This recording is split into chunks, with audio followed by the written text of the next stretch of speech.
așa cum ne-a promis. Unde sunt doi sau trei, acolo voi fi și eu. Unde sunt doi sau trei, acolo voi fi și eu.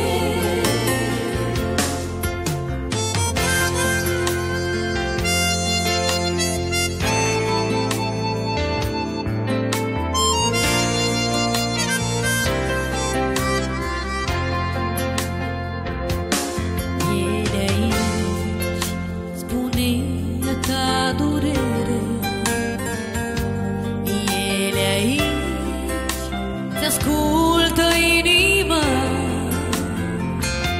el e aici, spune-i necazul tău. O, Domnul meu, te rog să intri în cortul meu. O, Domnul meu, te rog să intri în cortul meu.